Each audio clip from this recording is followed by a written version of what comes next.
एक स्वच्छ समाज जिसकी कल्पना तो हर इंसान करता है, लेकिन वास्तविकता कुछ और ही होती है।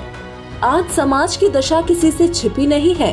क्या अमीर, क्या गरीब, क्या शिक्षित और क्या अशिक्षित।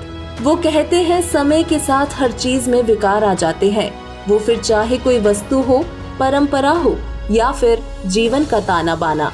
शायद हमारा समाज भी आज इसी का शिकार होता जा रहा है।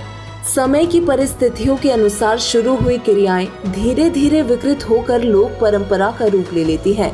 फिर वर्तमान में चाहे उसकी कोई प्रासंगिकता हो या ना हो, आज का समाज बुरी तरह विकृत हो चुका है और संसार ऐसे विषम बिंदु पर पहुंच गया है कि यदि उसकी गति को यहीं पर रोककर ठीक दिशा में ना बढ़ाया गया तो युगों युगों की संचित मानवीय सभ्यता का विनाश संभव है।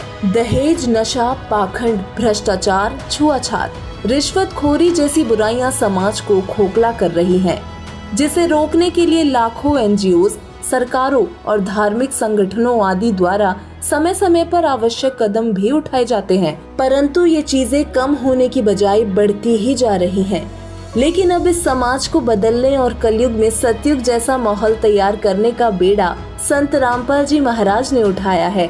वर्तमान में संत रामपाल जी महाराज जी से जुड़ने वाले करोड़ों लोग बुराइयों को त्याग कर सतमार्ग की ओर अग्रसर हो रहे हैं। आइए जानते हैं कि सर्वधर्म ग्रंथों के आधार पर ज्ञान बताने वाले और मोक्ष मार्ग प्रदान करने वाले जगत गुरु तत्वदर्शी संत रामपाल जी महाराज जी का समाज सुधार में कितना बड़ा योगदान है। शुरुआत करते हैं भक्ति विधि से। दर्शकों, संत रामपाल जी महाराज जी ने सबसे पहले आध्यात्मिक मार्ग में फैले पाखंडवाद की जड़ों को सभी प्रमाणित सदग्रंथों से तुलनात्मक समीक्षा करके उखाड़ दिया है। उन्होंने श्राद्ध करना, व्रत रखना, मंदिर मस्जिद में जाना, तीर्थ जाना, भूत पूजा, पितृ पूजा, मूर्ति पूजा, इन सब पाखंडों का खंडन कर शास्त्र अनुकूल भक्ति को जन साधारण तक पहुँचाया है। इसके अलावा संत रामपाल जी महाराज जी के सानिध्य में होने वाली दहेज रहित शादियां तो पूरे विश्व में मिसाल बन चुकी हैं। एक और जहां समाज में दहेज के कारण बेटी को बोझ समझा जाता है और दहेज ना मिलने के कारण हजारों लाखों बेटियों को जान से हाथ धोना पड़ता है, तो वहीं दूसरी ओर संत रामपाल जी महाराज जी के लाखों अनुयायी दहेज मुक्त शादी कर रहे हैं, जिसमें ना तो कोई बाराती होता है और ना ही बैंड बाजा।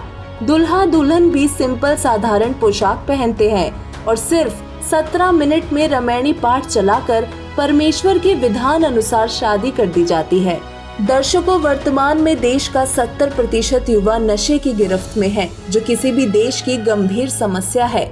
ये लत लगने वाली एक ऐसी बुराई है जिस पर आज तक ना तो सरकार काबू पा सकी है और ना ही कोई संगठन या व्यक्ति विशेष कुछ कर सका है। लेकिन संत रामपाल जी महाराज जी के दिए गए तत्व ज्ञान और उनके आशीर्वाद मात्र से लाखों लोगों ने नशा छोड़ अपना जीवन आबाद कर लिया है।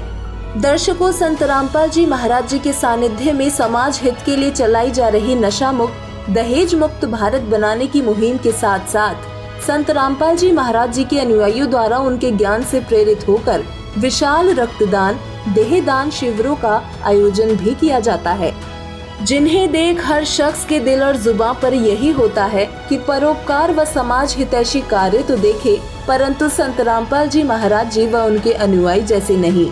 संत रामपाल जी महाराज जाति पाति, छुआछूत, ऊंच नीच में विश्वास नहीं रखते। इसलिए संत रामपाल जी महाराज जी के आश्रम में सभी लोग, चाहे कोई अमीर हो चाहे कोई गरीब, सब एक साथ एक कतार में बैठते हैं। सबको समान दृष्टि से देखा जाता है तथा सबके साथ अच्छे तरीके से यानी समान व्यवहार किया जाता है। इसके साथ साथ संत रामपाल जी महाराज जी के आदेश अनुसार उनके अनुयायी हमेशा समाज कल्याण में तत्पर रहते हैं, जिसका दृश्य हमें कोरोना काल में देखने को मिला, जहां संत रामपाल जी महाराज जी के सानिध्य में उनके अनुयायियों द्वारा सभी जरूरतमंद लोगों के लिए भोजन, ठहरने तथा यातायात की सुविधा प्रदान की गई। दर्शकों, संत रामपाल जी महाराज मानव समाज पर महापरोपकार कर रहे हैं। वो एकमात्र ऐसे संत हैं जो जीव को माया की अंधी दौड़ से और विकारों के दलदल से दूर कर उनके जीवन में नई चेतना, एक नए प्रकाश का संचार कर देते हैं। उनके ज्ञान के प्रकाश की किरण जहाँ जहाँ तक पहुँचती है, वहाँ वहाँ विकार रूपी अंधियारा समाप्त हो जाता है। ऐसा इसलिए भी संभव है क्योंकि संत रामपाल जी महाराज द्वारा दी गई सद्भक्ति शास्त्र अनुसार प्रमाणित है, जो सिर्फ विकारों से ही मुक्ति नहीं दिलाती बल्कि जन्म मरण के चक्र से निकालकर मोक्ष प्राप्त करने में भी कारगर है। अतः संपूर्ण मानव समाज से विनती है, कृपया संत रामपाल जी महाराज जी के सत्संग अवश्य सुने, उनके द्वारा लिखी पवित्र पुस्तकें पढ़ें तथा शीघ्र अतिशीघ्र उनसे नाम दीक्षा लेकर अपना और अपने परिवार का कल्याण करवाएं।